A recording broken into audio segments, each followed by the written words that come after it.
walang pasok sila Riri ngayon kasi may sakit yung teacher niya. And time ko na rin to para makapagluto ng lunch kasi every time na may pasok si Riri, ang ulam namin to yung lunch, lutong ulam lang. Nagluluto naman ako sa gabi kasi hindi siya umaabot ng kinaumagahan.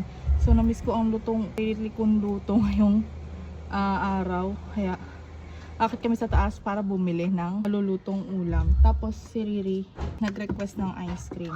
Napagalitan ko kasi siya gawa ng nagtigas yung ulo niya. Kaya ayan, para hindi tayo mag-guilty bilhin natin ng ice cream. So tara, let's go sa taas. Sana lang talaga meron pa yung kailangan kong ingredients. Kasi nga, alas 10 na. Madali lang naman lutuin yung gusto kong lutuin ngayon. Na-miss ko kasi. Kaya magluluto tayo ngayon na pwedeng maulam. Let's go sa taas. Ang init ngayon kaya mag-e-bike kami. Tsaka medyo malayo din guys at may kasama yung bata. Yan yun naman yung init ng aming dinadaanan. Bakit tayo sa taas? Hindi tayo ulam.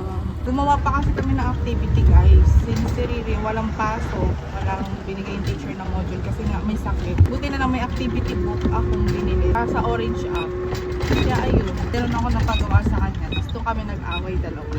Kaya ako siya napagalitan. Tapos nag-cry siya. Ayan na naman yung mga pet peeve ng truck.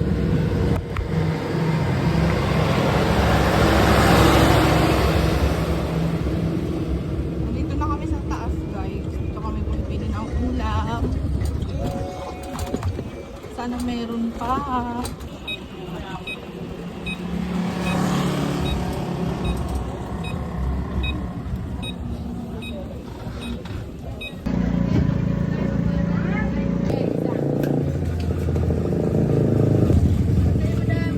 Ate, may tulingan po kayo?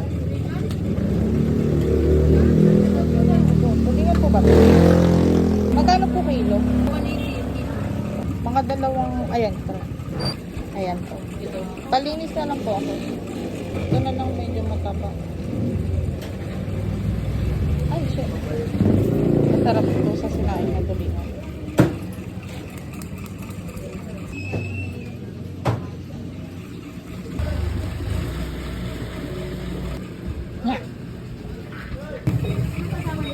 Ito po. Catch-up po ako na itong maliliit.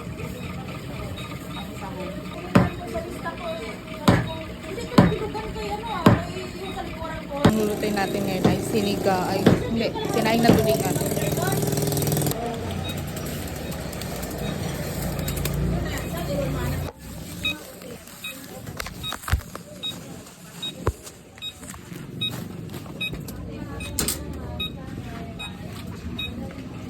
Thank you po.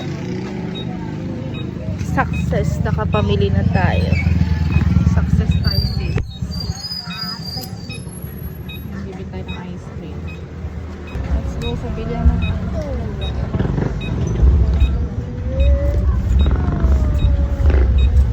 go. Meron ako nabiling tulingan. So, ulam natin ay sinaing tulingan. Basta naman tayo. Pero may konting tabi. Wala kasi yung tabal. May laman palo din.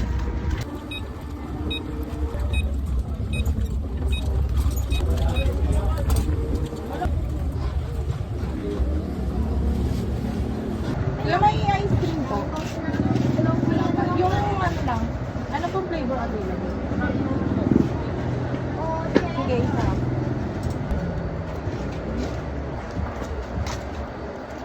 Yung ganito lang yung available.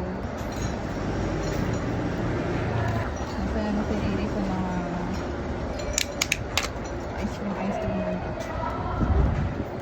Saan muna natin? Parang tigas. Hindi yan pa kayang kainin. Ayan pa kainin?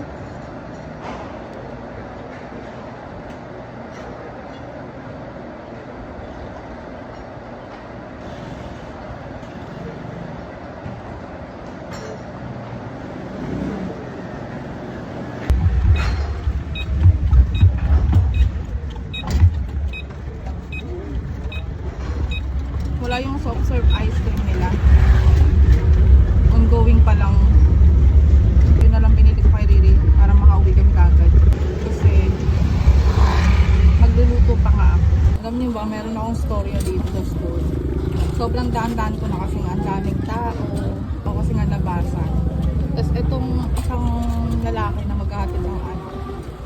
Grabe, siya yung sumabit sa akin lang.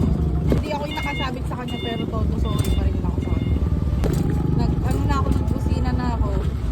Umusok pa sa gitna. Tapos, sorry si ate mong girl. Ako yung nag-sorry kasi sinabihan ba naman ako na sinabihan pa ako, di ba daw ako mag-preno. Eh paano ako magpipreno? Yung bagal-bagal ko na nga. Siya yung nasa gilid na sila tapos biglang umusog ng konti sa gitna. Hindi na talagang tatama siya dito. Andito siya tumama sa may gulong sa likodan. Umabit yung paa niya. Sabi niya pa, hindi niya narinig yung busina. Nag-busina ako kasi ang daming tao, labasan, daan-daan. Problema. Bilang first timer, ako na lang yung nag-sorry. Binigay ko pa yung pangalan ko sa kanila. Kung tagasan ako. Para just in case na need magpahilot. Magbibigay ako pampahilot. Pero hindi naman ganun kalala. Sumabit yung paa niya sa may sa likod. Para just in case need na magpahilot. Kasi sinabihan ako na, hindi mo ba ako papapasukin? Eh, tanod ako. Hindi ko ba daw siya papapasukin dahil nga binangga ako doon. Hindi ko naman siya binangga. Siya ang bumangga sa may gulong sa ilikod niya sa likuran.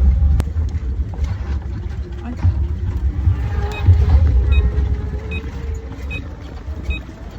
So yun lang naman ang storing ano ko. Taray, wala. Storing e-bike. Kaya medyo na-trauma ako dumaan sa school, lalo na paglabasan. Kasi ang labasan nila Riri alas 11. Alas 11 na nung nagbago ng teacher nila, alas 11 na labasan nila. Kaya pag bibili ako ng doon kasi bilihan ng ulam. Jadi pag bibili na ako ng ulam doon, alas 12, nasakto na labasan at pupukan ng mga panghapon. Yun nga nangyari yung sumabit siya sa may gulong sa likod. Tapos na-trauma ako, hindi na ako bumili. So kapatid ko yung bumili ko. So far wala pa naman naghahanap dito sa bahay na natanod na nabangga yung paa niya. Anyway, eto na, pauwi na kami sa bahay. Success ang ating pagbili ng ulam. Ito, nabili ng ulam.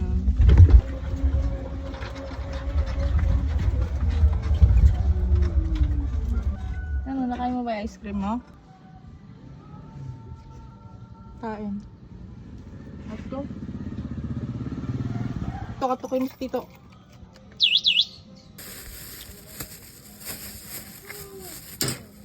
Luto pa tayo.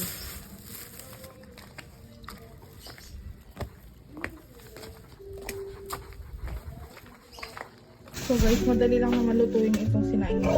Mabilis lang siya pag ano natin. Lutuin ko na siya ngayon para maulam na natin siya ng gulay. Mura lang ng isda. Sa 100 something lang yung dalawang malaki. Buti nga at meron pa ako naabutan. Eh madalas wala. Wala din sa taas. Doon pa kayo bumibili sa lupa. So iwawash ko lang muna yung fish. Siyempre. Hindi pwedeng ganyan ang itsura niya. Wash na natin siya. In fairness naman. Linis naman. Tinanggalan na rin ng buntot. So yun. Hugasan lang natin yan. Tulong na kami kami. Isda naman tayo. Okay. Ayan na siya. Next, hugasan naman natin itong baboy na ilalakot natin. Dapat tabalan talaga. Tabalan talaga ito eh. Kasi may taba. Mas masarap kapag may taba yung sinaing na tuling. Mas malasa siya sis. Kaya dito sa amin kapag nagsisinaing ako ng tuling, hindi pwedeng wala yung taba ng baboy. Natuto ko magluto nito guys sa Cavite kasi ang hilig ng mga tao doon magluto nito. Sa kapatid ko. Tapos sasarapan ako sa kanya. Para kita hindi ako mahilig sa isda. Sinasama ko na rin siya. Sinasama-sama ko na to lahat. Tapos papakuluan ko lang sila. Ang pinaka main ingredients lang talaga guys ng sinaing na tulingan na alam ko ay bawang. Ang sikreto dito ay maraming bawang. Kailangan maraming bawang.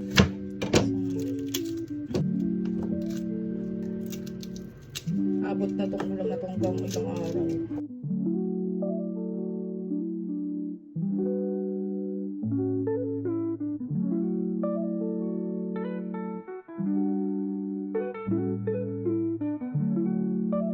Hindi ko na ilalagay itong isang cloves ng garlic kasi marami naman din yung isa. Ayan, dami na. So, okay na yan. Nalagyan na natin siya ng tubig para pakuluan. Tsaka naman konting pampalasa. Alas 12 na ba? Ang ganda nga namatay ng tubig. Bakit yung kabila, check ko sa siya. Wala ah. So, ayan na siya guys. Salang na natin. Ating sinain na tiningan. Pampalasa. Gagamit tayo ng pork cubes. Half lang ng pork cubes. Ay. Ayan, para pampalasa. Pampalasa niya lang yan guys. Kasi hindi na ako gumagamit ng MSG. Yan yung pinakapampalasa ko. Baka paminta at asin. Pag gumulo na yan, later na natin i-add yung ating pampaasin. Grabe yung pawis ka. Kumukulo na siya, beshi. I-add na natin yung ating pampaasin. Parang may nakalimutan akong bilhin. May sinigang bang pampaasin yung sinain na tulingan? Ay, yung ano, ceiling green? Walang siling green yun. Ah, wala ba? Wala ba ako nilalagay? Pag-luluto ako? Mag-search ka, ewan ko. Nang ikaw nagluluto, di mo alam. Nakalimutan. Hindi ko rin alam. Di ko nga alam yun eh. So, ayan, nalagay na natin. Alam ko, nakikita ko lang na green doon. Banana. Daon ng banana, no? Pero ito, wala na tayong daon ng banana kasi wala naman pong saging. I mean, dun pa yung sa dulo, walang mangunguha. Pero okay na yan. Nailagay na natin siya. Pwede na yan. So ngayon, dasal-dasal na lang tayo na okay yung aking luto. Siyempre, ate ko, lalasahan natin yan. Hindi pwedeng hindi natin yan matikman. Para alam natin kung masarap ba siya o hindi at pwede na ba siyang ihain sa ating mga hapag. Ha? Hindi na natin ito lalagyan ng kahit anong oil. Kasi pag sa paksiw, may oil ako. Ito naman hindi siya paksiw. And yung taba naman ay sarili na siya mantika. So, kaya rin na. Kailangan natin ng patis. So, ito yung ginagamit ko. Yung aking pangmalakasang, ang tawag nito? Condiments. Lagay ng mga condiments. And kita nyo guys, hindi siya naglalabas ng product kapag napilis. Ayan. So, kaya medyo marami nilagay ko kasi nga maasim siya. And ito kasing patis na to guys, yung brand na to, hindi siya masyadong maalat. Tansyado ko na to eh. May nilalagay ba ako dun na ano? Pamintang buo. Okay, may pamintang buo daw. Guys, ganito talaga ako guys. Malang nangalang ko. Grabe ang pamintang makalimutin ko. Yung shampoo ko nga para sa balakubak. Hindi ko na alam kung saan nagkakit. Pero alam kong may pinagtagyan ako sa kanya. Ngayon, hindi ko alam kung saan siya. So, lalagyan natin siya na itong pamintang buo. Ayan. Tapos, lagyan natin. Dito dahil ayaw natin ng makalat kapag naka-video. Ha! Ayaw na makalat kapag naka-video. Okay na yung asim, okay na yung alat. Pero gusto ko pa siyang dagdagan ng tubig kasi dito sa bahay, sabaw is life. Kapag yung isang nagluto nito guys, sabi ko sa inyo, parang sinigang talaga to. Ang hilig namin sa sabaw, lalo na siyang hilig siya sa sabaw. So, pinagdagan ko siya ng tubig para mas dumami yung sabaw kasi papatuyuin ko pa yan ng konti. Takpan muna natin! So, kumulo na siya. Optional lang to guys. Naglalagay ako ng kaunting sugar pang balanse ng lasa. Nakuha ko to kay Judy Ann Santos. Ay, nanonood akong cooking vlog niya. Lagi siya naglalagay ng sugar sa mga niluluto niya. Pero konting-konti ng pambalanse ng lasa. So, ito yung naging technique ko at hindi na ako naglalagay na kahit anong MSG. Bukod nga sa mga cubes. Parang ang dami.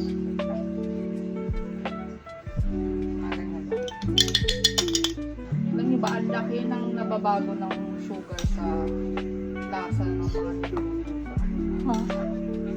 So masarap siya kahit wala kang nilagay ng mga magic dyan. Nugasan ko to guys ha, after kong gamitin ka. Ito pang buds, cotton buds. Perfect. Masarap na siya guys. Makakalimutan mo na yung pangalan mo. Guys. Hindi, masarap na siya. Papatuyuin ko na lang siya ng konti. Tsaka para mas lumambot pa yung baboy na nilagay natin. Kasi nga, meron tayong nilagay nila baboy. Ayun, ready na ang ulam. Ready na ang aking sinaing na tulingan with pork cuts.